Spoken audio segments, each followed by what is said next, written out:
Okay, now let's do some exercises on programming, input-output programming.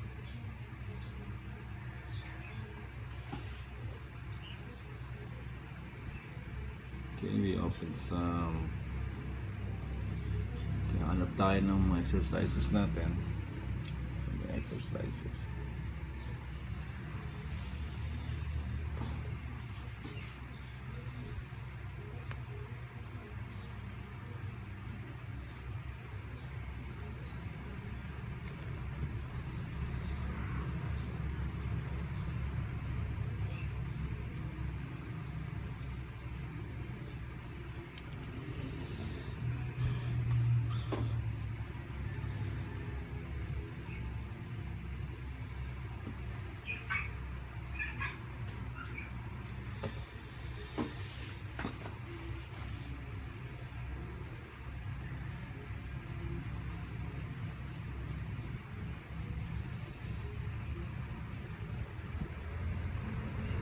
Okay, so ito yung problem statement, programming problem.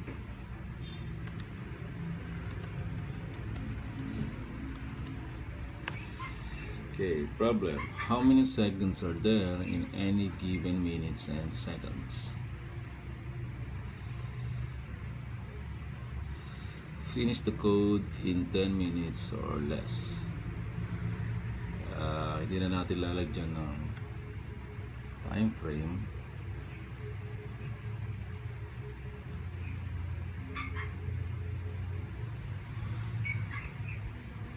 Okay. So this is the problem statement. How many seconds are there in any given minutes and seconds? Okay. So first is to identify the input and the output. So first is the output. What is the expected output?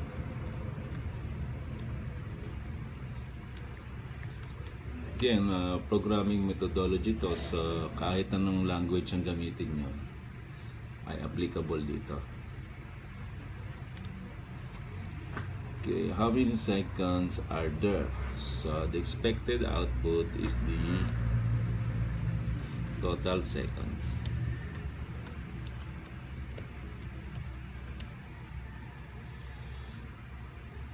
Okay, so let us say seconds. Kasi dun sa problem statements sa problem statement nakalagay how many seconds are there. Okay. Then input or inputs. How many seconds are there in any given minutes and seconds? Given daw yung minutes and seconds. Kung ano man yung given minutes and seconds, kailangan i-determine kung ilang seconds yan. So ang inputs natin ay minutes.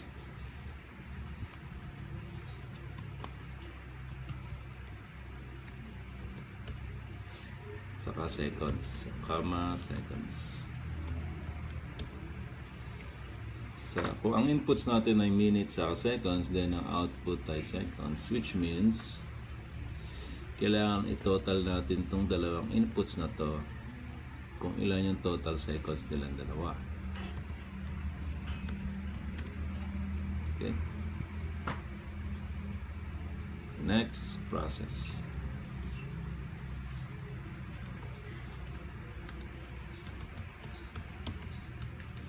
Okay, process. So sa process, titingnan natin yung output. So paano natin nakukuha yung output sa given inputs? So output ay total seconds, ang inputs ay minutes and seconds. So therefore kailangan i-convert natin yung minutes sa seconds. Okay, so gawa tayo ng variables. Ito yung output, total seconds. Okay, then mag-assign tayo ng value. magiging value niya ay yung minutes. So convert natin sa seconds, sa minutes times 60. Okay, lagay natin sa parenthesis. Then kung ano man yung maging conversion ng minutes to seconds, i-add natin yung input seconds. Then makukuha na natin yung total seconds niya. Okay. So i-translate natin into Python 3 code. Okay, first ay input. So kuha tayo ng inputs. Okay, command ay input, open close parenthesis. Ang una nating hingin ay minutes. So lagay natin sa quotation marks yung input prompt, enter minutes. Okay, then saan natin i-assign yung ipinasok na input value para sa minutes. So i-assign natin dun sa variable na minutes. Okay, next ay data type. So minutes times seconds, pwede ng integer muna. Integer means whole number. So if you expect na may decimal point, so gamitin mo ay float. Okay? Then copy na lang natin yan. Kasi hingi pa tayo ng isang input dahil ang inputs natin ay dalawa. Hingi pa tayo ng isang input, yung seconds naman. Okay, so enter seconds.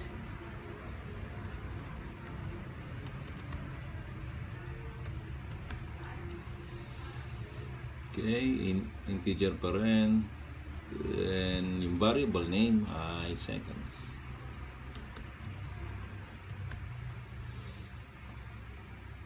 Okay. So now, meron na tayong dalawang inputs. Pa-process na natin siya. Dun sa ating analysis, establish na natin kung ano ang magiging process. So total seconds. Ito, copy na lang natin dito. Copy. And paste. Total seconds is equal to minutes times 60 plus seconds. Okay. Then lastly, pwede na natin ilagay or i-print yung ating output.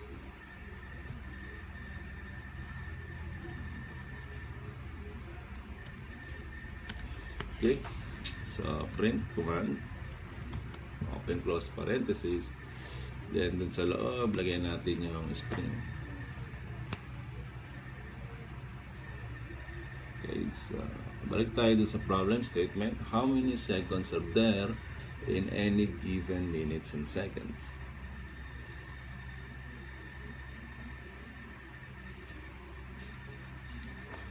Okay, so sundan natin yung problem statement. Yun ang ating magiging output, print out. Okay. How many seconds are there? So there are, diba? Sasagutan natin yung problem. There are, okay, print natin yung total seconds.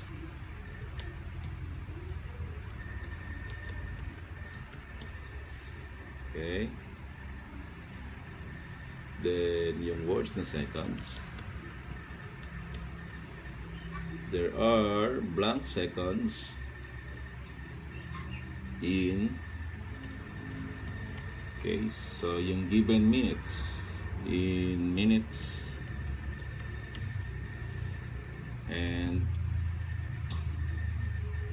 in minutes, yung word na minutes, and yung variable, yung value ng variable seconds, then yung word na seconds, period. Okay, so lagyan natin ng closing double quote.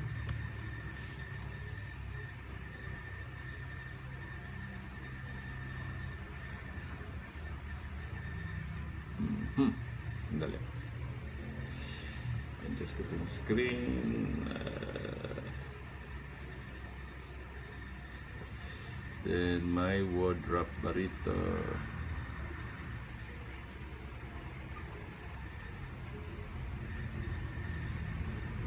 Walang word wrap.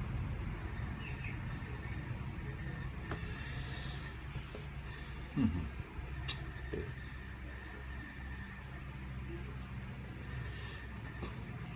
Okay.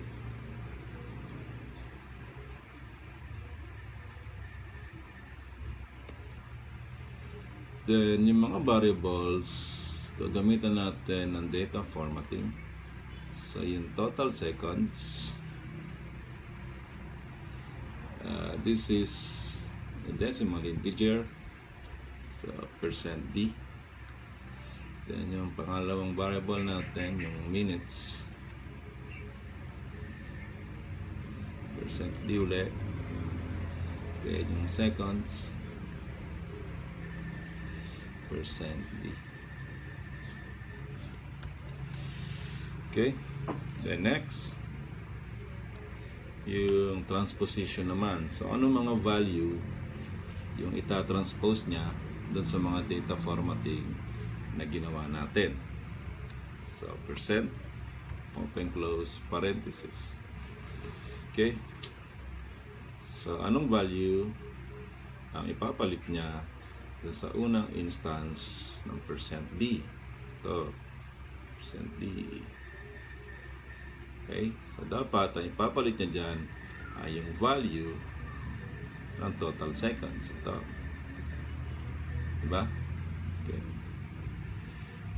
total seconds, then comma, the next, anong value ang ipapalit natin dito sa second instance ng %d?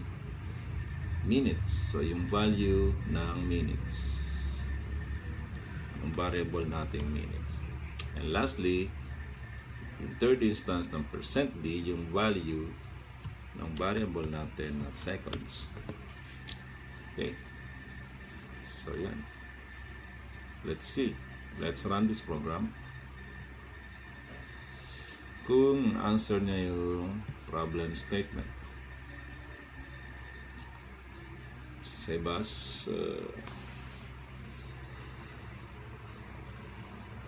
let's say this is an IO exercise, input, output,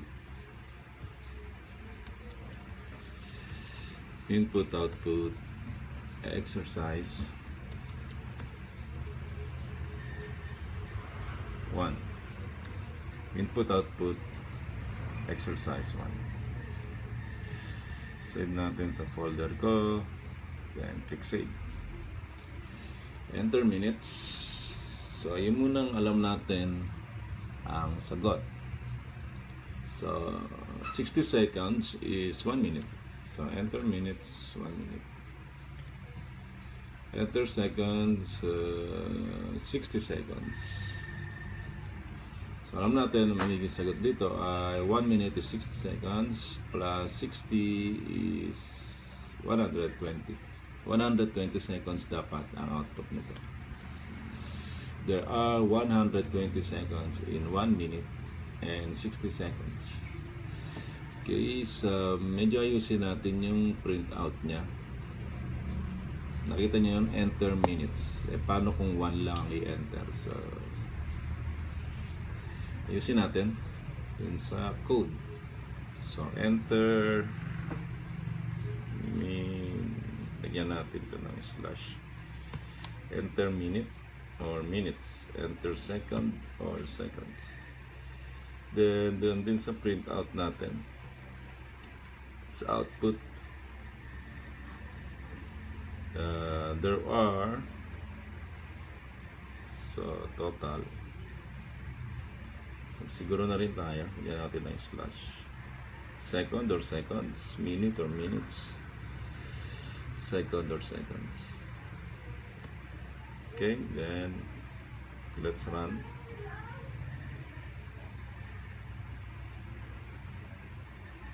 Okay, so enter minute or minutes, 1. Enter second or seconds, 60. There are 120 seconds in 1 minute and 60 seconds. Okay, makita natin na yes, na-solve or na-answer yung problem statement. How many seconds are there in any given minutes and seconds? Okay, let's do another problem.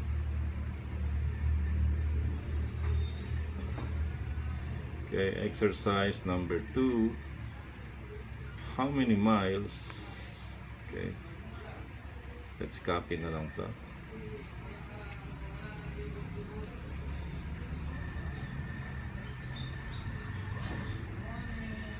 File. Just na natin ito sa screen. Okay. So B. Space it here.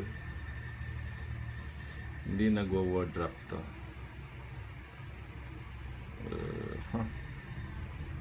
Anyway, adjust na lang natin.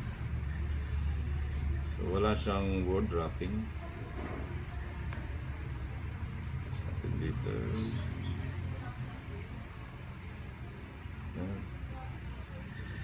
So ito yung ating problem statement.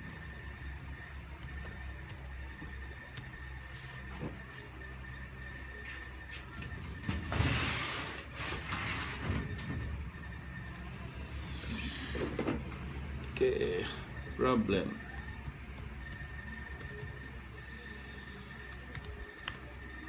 How many miles are there in any given kilometers? Okay, baba na natin ito dito. Hint, there are 1.61 kilometers in a mile. So this is straight conversion. We have to convert kilometers into mile. Okay. Okay, identify the output, the required output. So yun ang unang gagawin. Ano ba yung nire-require na output? How many miles? So the output is miles. Okay. And input. So nakita natin, isa lang naman ang input, di ba? Input.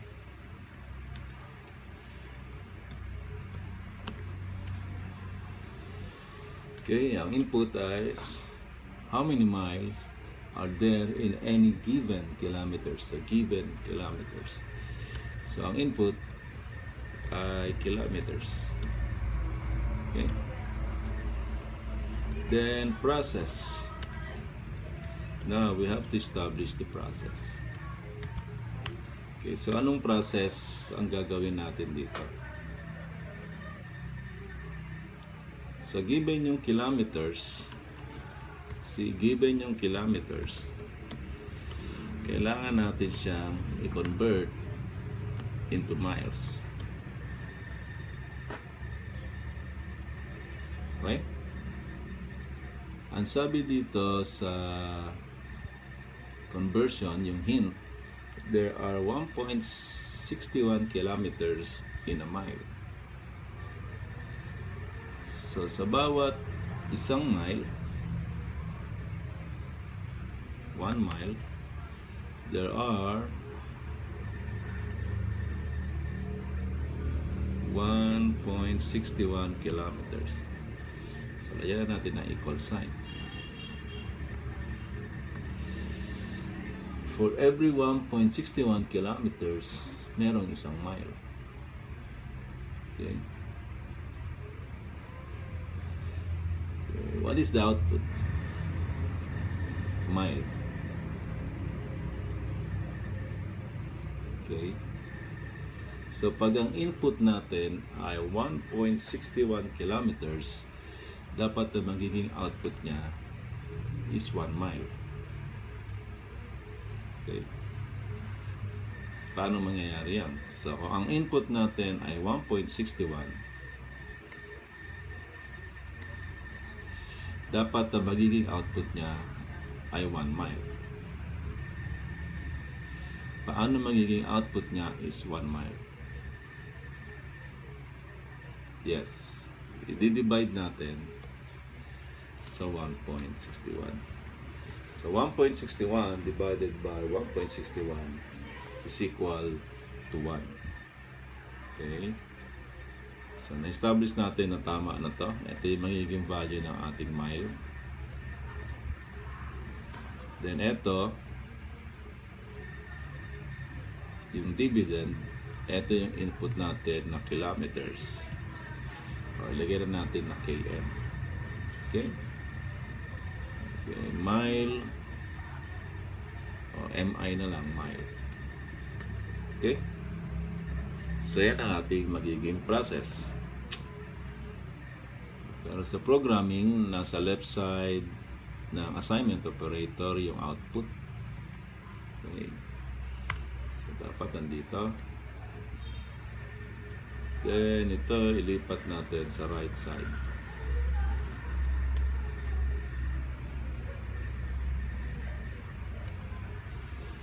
Okay? So, ito yung ating magiging process to convert kilometers into mile. Okay, let's translate itong ating analysis into a Python code. First, singin tayo ng inputs. Ang commands ay input, open, close parenthesis. Sa loob ng parenthesis, ilagay natin yung input prompt. So, ang ating input ay kilometers. So, ang prompt natin ay enter kilometer. Or kung 1 kilometer lang, may natin na slash. Enter kilometer or kilometers. Okay. Makukuha nating input, yun ang magiging value ng ating variable na km. Okay. Then ano yung na-expect natin na input natin ng kilometer? If you expect whole numbers, then gawin natin itong integer.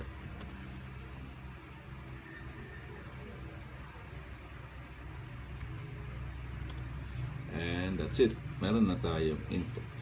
Lagyan natin ng label. Ito yung ating input. Okay, next. Gawa natin ito ng process.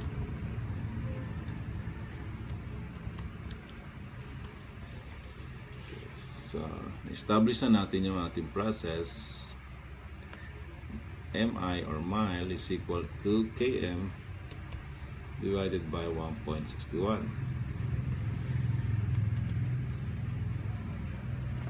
Okay.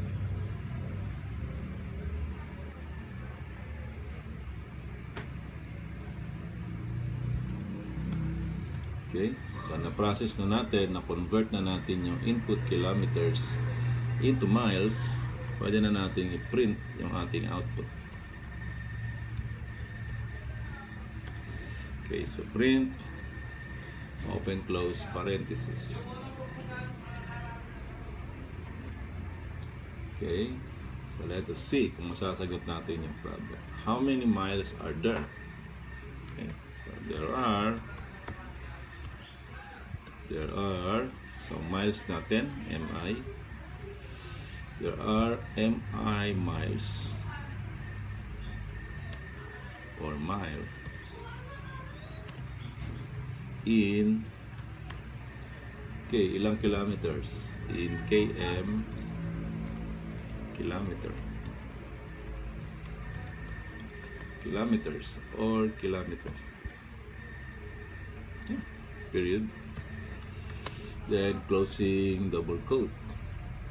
Now data formatting, MI. MI natin. Okay, anong data format?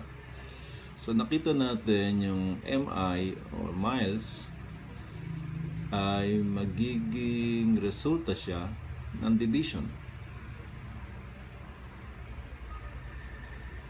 So pagka may division, i-expect nyo na magkakaroon siya ng decimal point or floating point decimal. So yan. So float ang gagamitin natin. And additionally, nakita naman natin na yung divisor ay floating point decimal. So which means ang magiging value ng miles or MI is floating point decimal. So ang gagamitin natin data format ay floating point decimal. Okay, then KM, okay, integer. So ina-expect natin na magiging input kilometer ay integer or whole number. But if you want to accept a floating point decimal inputs, gagamitin mo float, di ba? Okay? Dahil gumamit tayo ng data formatting, maglalagay tayo ng transposition dito. So ano mga values ang itatranspose niya dun sa mga instances ng data format natin? So dun sa unang instance ng %f, ang itatranspose niya doon ay yung value ng mile. Then dun sa second instance, dun sa %d, yung value ng kilometer. And that's it. Let us try. Let us see kung ano mangyayari. Okay, so save natin. Same pa rin. So IO exercise pa rin to. Input-output exercise number 2. So save ko sa folder ko. So dahil ganoon, magawa kayo ng folder nyo kung saan yung sinisave mga ginagawa ninyo. Okay, enter kilometers. So yung alam agad natin na sagot. Alam natin na ang 1.61 ay 1 mile. So yun ang pang-test natin. 1.61 dapat nagiging output niyan is 1 mile. Okay, error message. So pag nagbabasa kayo ng error message, ang una niyong titingnan ay yung nasa pinaka-ilalim na line. So pinaka-ilalim na line niya ay ito. Nakalagay ay value error. So may error dun sa value. So ano ba yung nagkakaroon ng value? Variable. May error sa value ng variable. Invalid literal for int with base 10, 1.61. Okay. Saan? Dito sa variable na km. Doon sa input pa lang. Okay? Dahil integer ang inilagay natin, so ang ina-expect niya na input ay integer or whole number. So in this example, nag-enter kasi tayo ng floating point decimal number. Okay. So edit lang natin yung ating program. Nasaan yung ating program? Nawala na siya. Nasaan ka? Tignan lang yan. Paano ba makikita dito? Sa Windows kasi may tab no? Pwede kang mag-switch. Dito hindi ko alam kung paano pag-switch. Ma-move ko na lang. Kaya move ko na lang siya. Yan, para makita. Okay, so palitan lang natin ng float. Gawin natin float yung input. So kung float siya, dito lalagyan natin ay %f. Okay, let's try.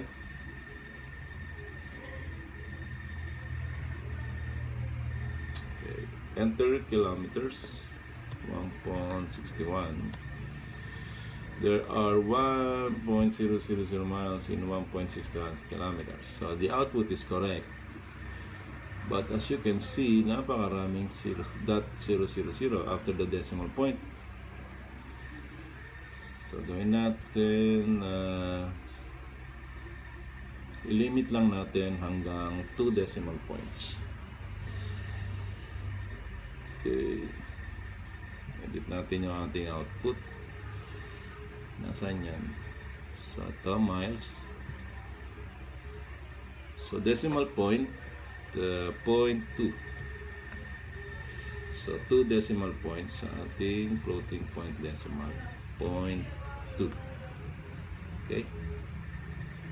Let's try. So which means after the decimal point, may dalawa lang na characters or numbers.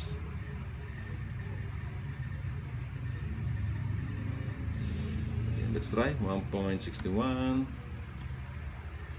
There are 1.00 miles in 1.61 kilometers. So that's it.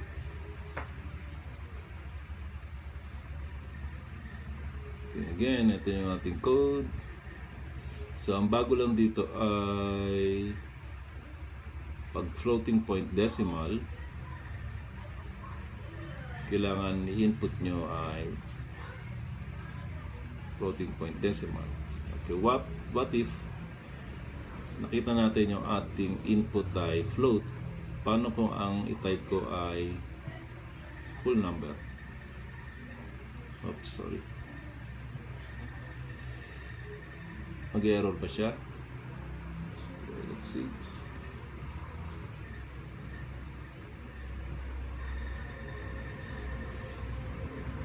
Halimbawa, full number is 1. Okay, 1 kilometer. There are 0.62 miles in 1 point. So, hindi siya nag-error. 0.62 miles in 1.00 kilometers. Okay. So, yeah. Then, secondly, pwede nating i-limit, maglagay ng limitation kung ilang numbers after the decimal point ang i-display niya. So, ginawa lang natin ay naglagay tayo ng .2 or 0.2. Okay. That's it. So, this is a follow-up video ng nauna nating video about programming methodology. So, this is we did 2 exercises dito sa ating programming methodology. Okay?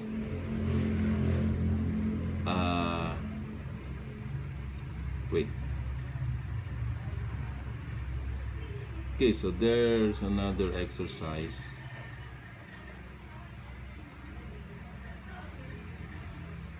Na pwede nating gawin siguro. Sige, let's try.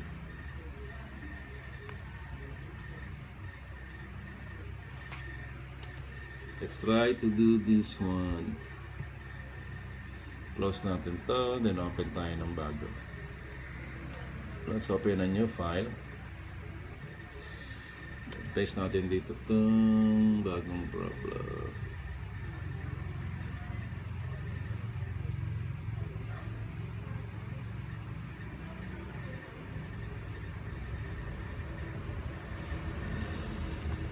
Okay, gawin natin siyang comments. So, ito yung ating magiging problem statement.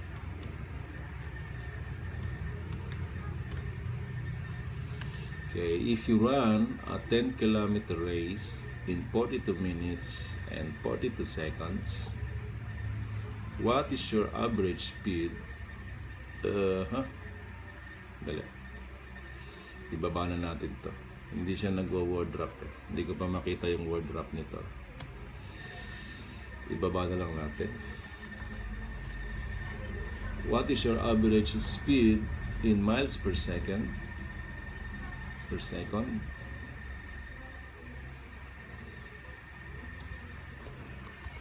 in miles per minute and in miles per hour. Okay, medyo mahaba yung problem statement niya. Diyan natin. Let us analyze. First, establish natin ano ba yung hinihingi niyang output. If you run a 10-kilometer race in 42 minutes and 40, what is your average speed in miles per second? So the output is average speed in miles per second.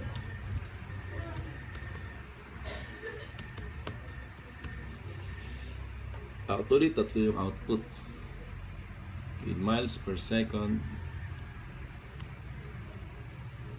miles per minute,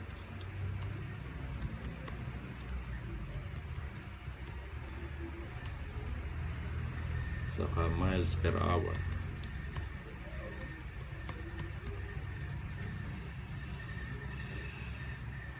Okay, nasa miles per hour.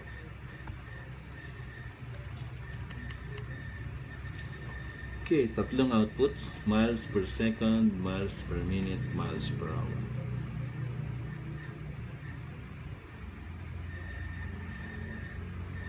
So, tatlo outputs.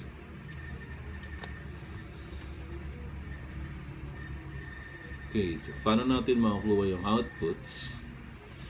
Ano yung mga inputs?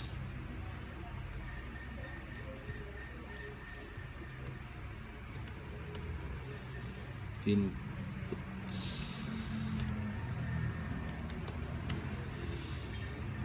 Okay, if you run a 10-kilometer race, so ang input ay kilometers.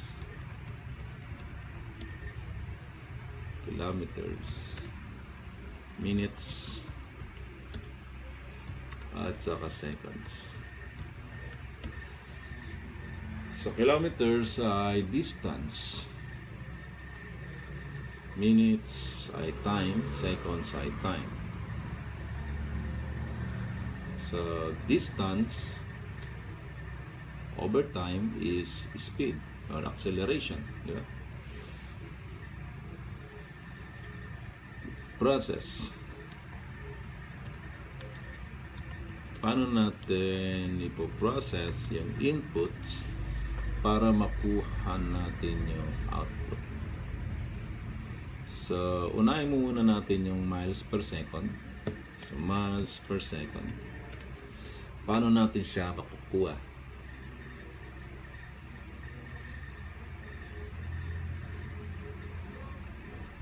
Okay? Siyempre, distance. So, kilometers, km. Then, over time, divided by time. Ang time natin ay minutes saka seconds. Pero ang gusto natin mag-output niya ay seconds. Excuse. So, yung minutes, i-convert natin sa seconds. Okay. Minutes. Convert natin sa seconds. So, times 60. Ito yung ating minutes na i-convert sa seconds. Then, plus yung input seconds. So, ito yung pandi-divide natin dun sa input kilometers. So, lagyan natin ng parenthesis lahat. Okay, yeah. So, ito yung ating process para makuha natin yung miles per second. Okay, testing tayo, testing. Test.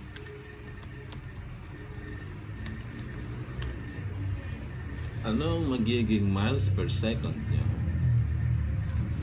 Kung ang kilometers natin ay 10,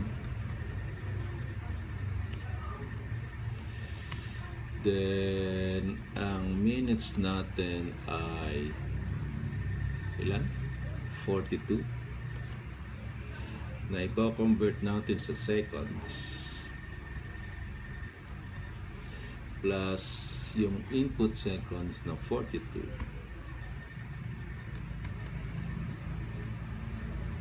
Okay?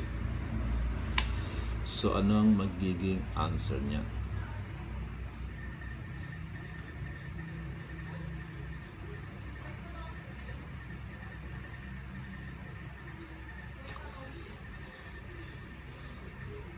Equals what?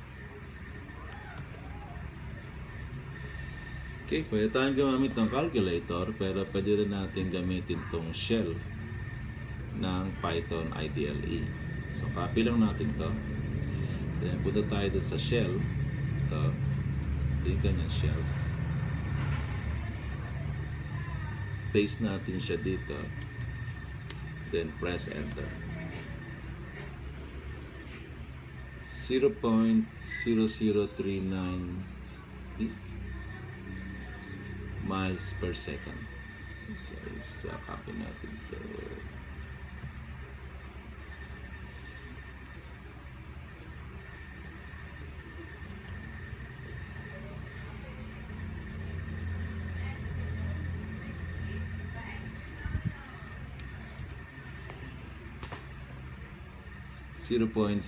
.00390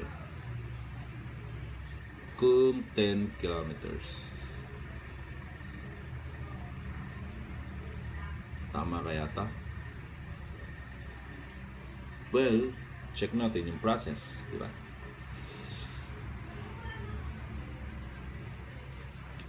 Aha, kulang pa pala. Kilometers to. Di ba?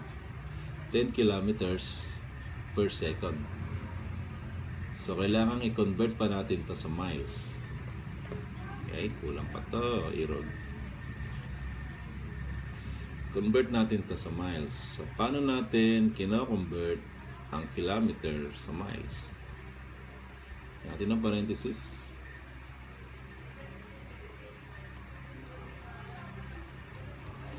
Okay. So, itong process na nagawa natin ay kilometers per second. Okay. So, paano natin siya magagawang miles per second? Oops. So, dapat yung kilometer ay i-convert na natin into miles. Diba? So, paano nga yung formula natin? 1 mile is equal to 1.61 kilometers. So, division. Divided by 1.61. So, ito yung magiging mile. Okay? So, with this process, yung kilometer, i-divide natin sa 1.61, yun na equivalent niya sa miles. Okay? So, yun ang kulang dito.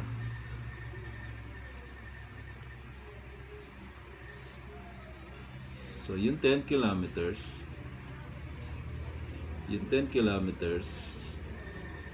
i-divide natin sa 1.61 para makuha natin yung miles. Okay?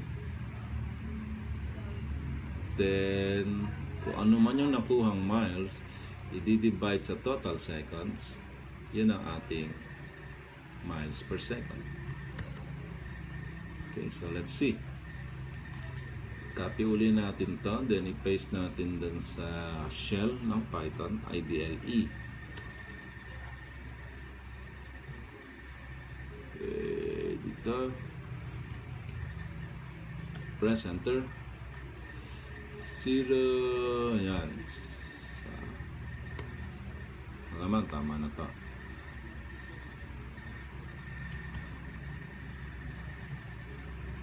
Okay, I'm not sure. Hindi ko sure kung tama to. Pero looking at the process, so tinitingnan ko lang yung process. Di ba? Ang hinihingi ng output ay miles per second. So kailangan yung kilometer ay convert natin sa miles. So alam natin na 1 mile is equal to 1.61 kilometers. So tama yung ating conversion. Then divided by ito. So yung minutes, convert natin sa seconds times 60. Then i-add natin sa input seconds, makukuha natin yung total seconds. Diba? So yung miles divided by seconds is mile per second. Okay, so based dun sa process, sa analysis ng process, I can say na tama itong output natin. Okay, so it's now time to translate into Python code. Translate natin itong ating analysis into Python code. Okay. First, siyempre ay kukuha tayo ng input. Input, open, close parenthesis, then sa loob ng parenthesis, yung ating input prompt. So, tatlo yung ating inputs, kilometers, minutes, and seconds. Ayan, mahingi tayo ng tatlong inputs. Enter kilometers or kilometer.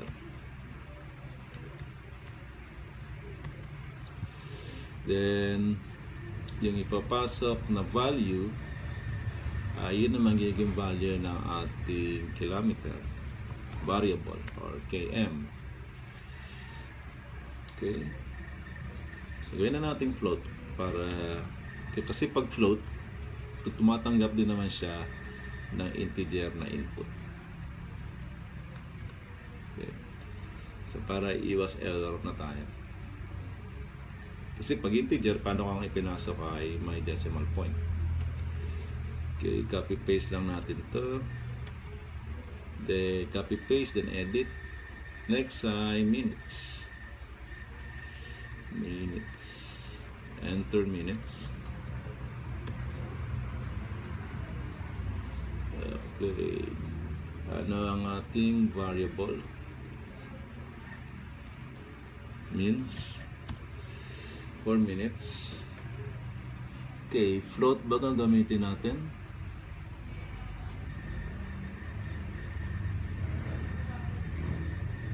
Sige, float na rin. Diba?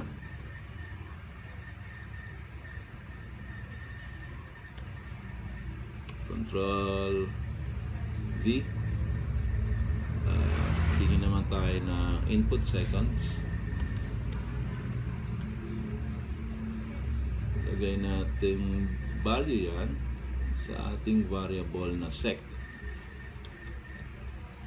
Okay, so meron na tayong tatlong inputs. Okay, lagyan natin ng label para hindi tayo maliligaw. So, meron na tayong inputs. Pwede na natin siyang i-process. Diba?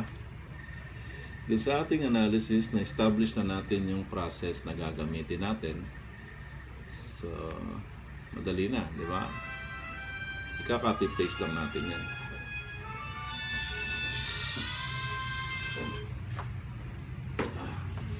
Okay, copy, then paste natin dito. So, ito yung ating process. Then, yung output, pwede na natin i-print. Okay, so, print natin. Print. Then, sa loob ng parenthesis ay anong string ang ilalagay natin. Siyempre yung kung paano natin sasagutin yung problem.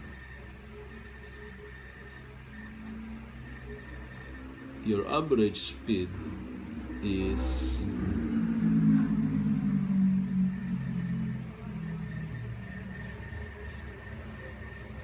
okay, so your average speed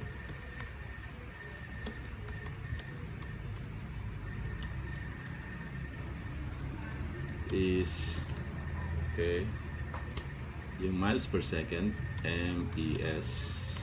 Then yung word na MPS, your average speed is halimbawa 10 miles per second.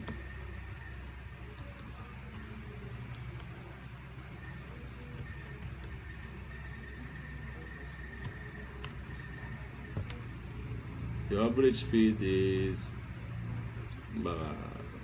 blank miles per second.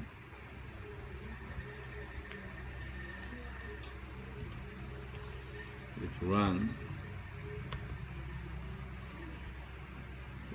10 kilometers, so kilometers natin is km, 10 kilometers in okay, so ilang minutes in blank minutes, and seconds natin is sec, and blank seconds, period. Okay, then closing station mark. Okay, next, papalitan natin. So lahat ng variables natin, ang ginamit natin na data type ay float. So lahat ng data format na gagamitin natin dito sa ating printout ay %f. So MPS, palitan natin yan ng %f. KM, palitan natin yan ng %f.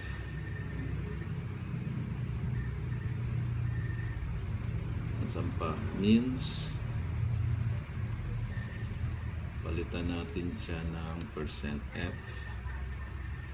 Sec, palitan natin siya ng %f. So mga pinalitan natin ay MPS, KM, means, saka sec. So dito natin siya nalagay. So space, %, open close parenthesis, then lahat na itatranspose natin. So yung una ay KM, then comma, tama ba? MPS pala, sorry. MPS, comma, then KM, comma, minutes, comma, and seconds. Okay. Natin, kompleto na ba sa parenthesis? Yes. Let's try.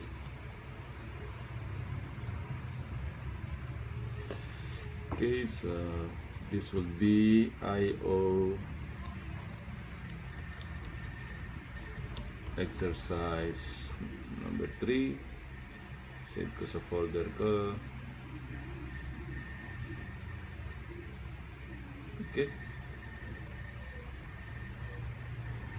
Nasaan na yung araw? Okay, so 10 kilometers, 42 minutes and 42 seconds. 10 kilometers, 42 minutes and 42 seconds. Your average speed is, if you run in 42 minutes and 42 seconds. Okay? So ayusin lang natin ang itsura niya. Dun sa input, hindi siya pantay-pantay. So, gusto ko na pantay-pantay. Natin. Ayun, dun sa input. So, pantayin lang natin siya.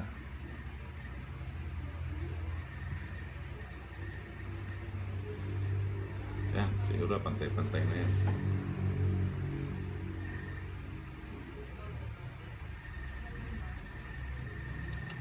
Paano mo masisiguro na pantay-pantay siya? Okay, next ay yung ating formatting ng data.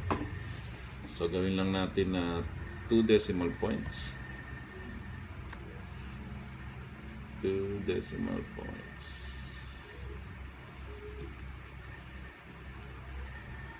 Kasi floating point decimal siya.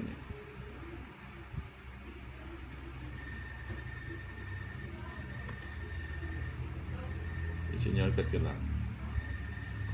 2 digits after the decimal point. 2 decimal points.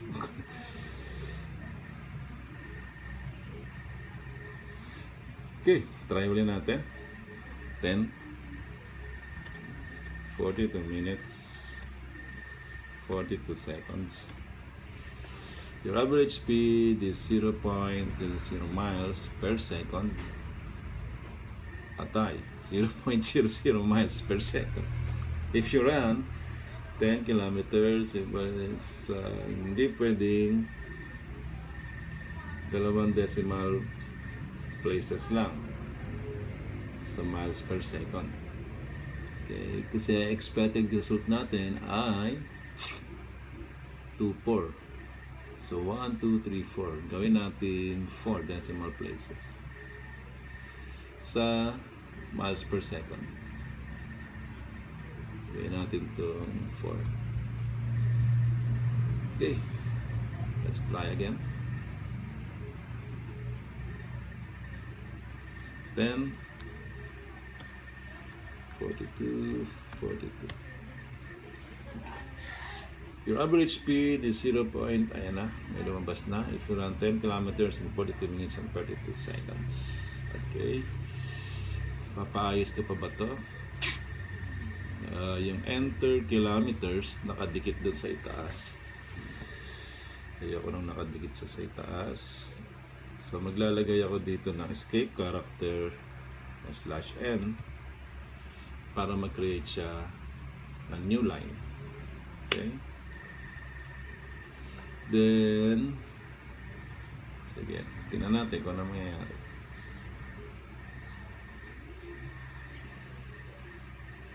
Okay, ayun.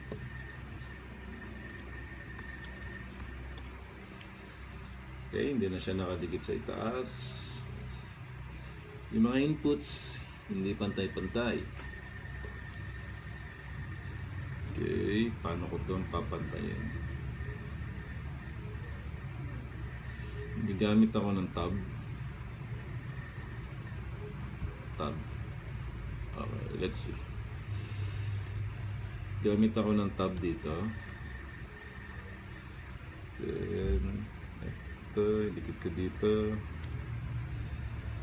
Then, gamit ako ng tab /t or /t. Backslash kasi nakahiga siya. So, ang tawag dyan ay /t. Okay, let's see. Approximately 4 spaces siyang /t. Ayun. Enter kilometers. Then 42.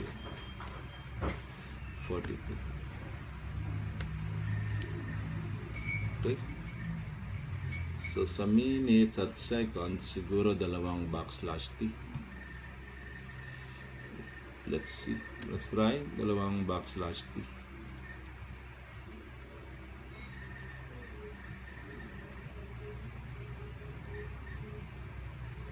Ayun.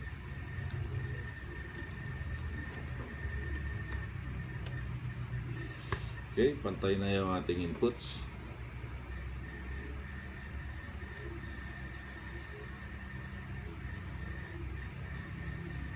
Okay. Pero yung colon hindi pantay, ano? Pantayan din natin yung colons.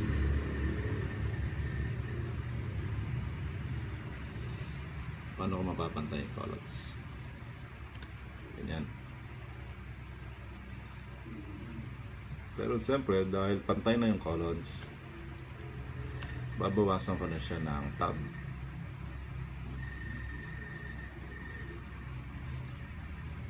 Okay, let's try.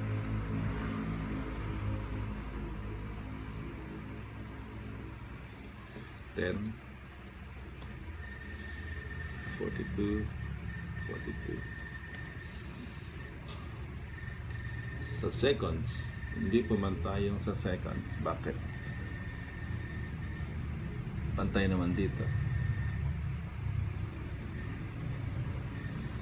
Pero dun sa interactions, hindi pumantay yung colon. So yun na lang ang problem, yung colon. So ang problem yung colon, ang solusyon ay tanggalin yung colon. So alisin na lang natin yung colon.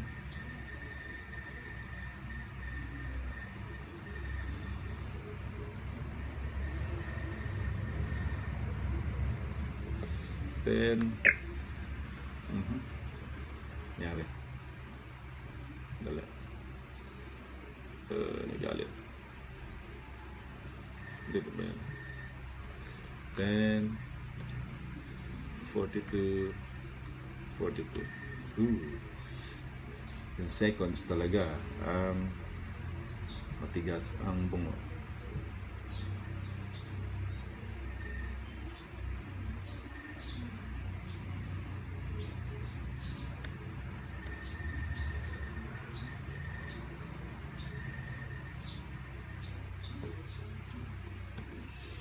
Then 42 and 42. Okay. So okay na yun sa input. Hindi na masakit sa mata. Yung output naman, your average speed is, okay, lagyan natin ng new line para hindi nakadikit yung output sa inputs. So lagay tayo ng new line dito. And then pwede bang i-break down ito?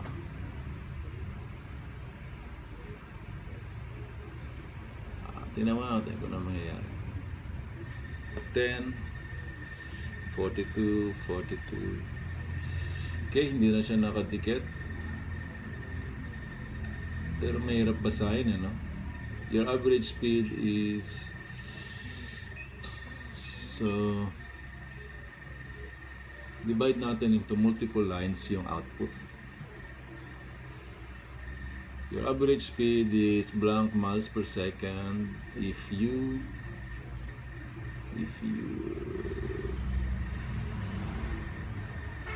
lagyan natin ng new line. Okay, let's see. If you run blank kilometers in new line ulit in 42 minutes, 42 seconds. Okay, let's try.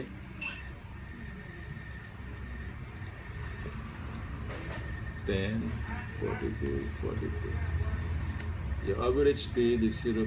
miles per second if you run, okay, in 42 minutes and 42 seconds.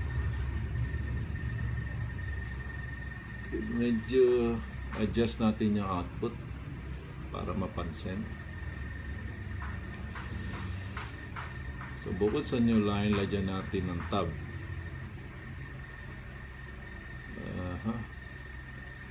Try natin dalawang tabs.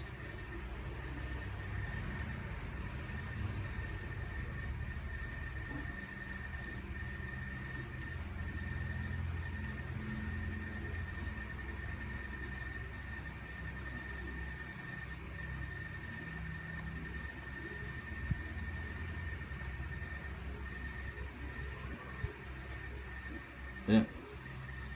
Okay, let's see. Run module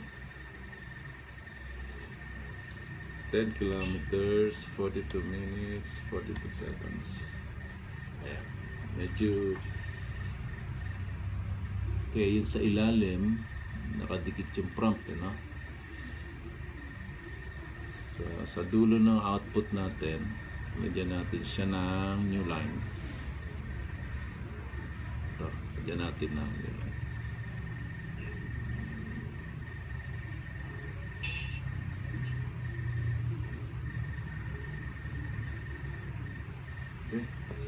So 10 kilometers, 42 minutes, 42 seconds.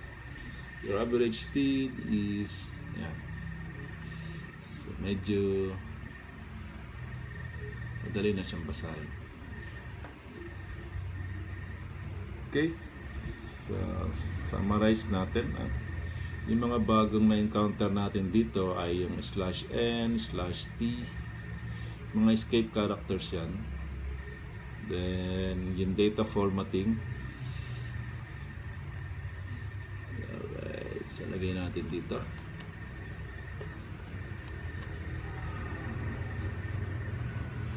So may na-encounter tayo na data formatting na ganito.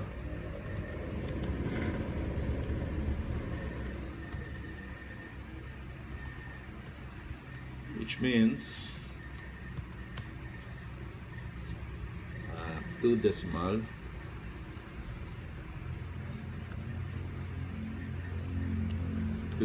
places after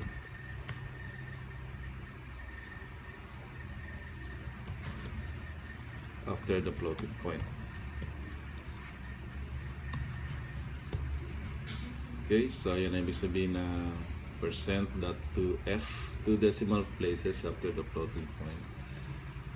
Then next, na-encounter natin yung escape characters. Escape characters na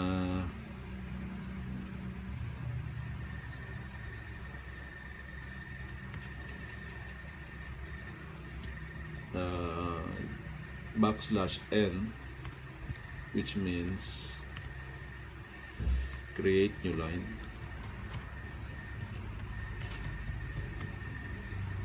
Saka yung \tab,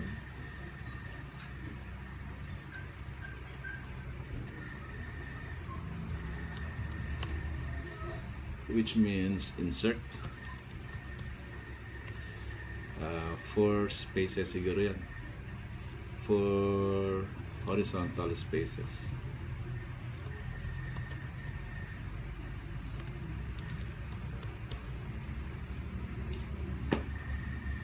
Okay, so that's it for this video, input output exercises.